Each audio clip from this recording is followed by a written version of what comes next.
একই ধরনের কারিকুলামের আন্ডারে মানে পার্থক্য থাকবে, কমি মাদ্রাসা কিছু ডিফারেন্স থাকবে, আলেয়া মাদ্রাসা কিছু ডিফারেন্স থাকবে, বাংলা মিডিয়াম কিছু ডিফারেন্স থাকবে, ইংলিশ মিডিয়াম কিছু ডিফারেন্স থাকবে, বাট ওভারঅল যে কারিকুলামের চাদর এইটা যেন সিমিলার হয় সব জায়গায়, সেটার জন্য আগামী বেশ কিছুদিন আমরা কাজ করব। এবং আমি আপনাদেরকে এশিওর করছি, কারণ আমি এবং মন্ত্রী মহোদয় মানে জনাব এহসানুল হক মিলন এমপি আমরা দুজন মিলে একটা জায়গায় সিদ্ধান্ত নিয়েছি যে কারিকুলামের আমব্রেলা পুরো বাংলাদেশে সিমিলার হইতে হবে।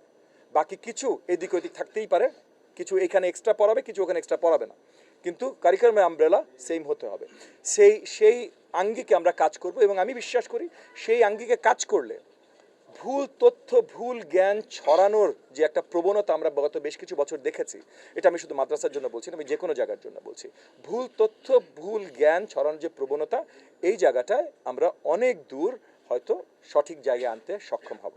আর আপনি যেটা বললেন বাইরের লোকজন, আমরা নেতাকর্মীদের কাছ থেকে যে ফিডব্যাকটা পেয়েছি, বিশেষ করে আমাদের যত জায়গায়, যেমন হায়দার আলী সাহেবও যত জায়গায় যত নেতাকর্মী আহত হয়েছেন তারা সব ওই এলাকার মানুষ।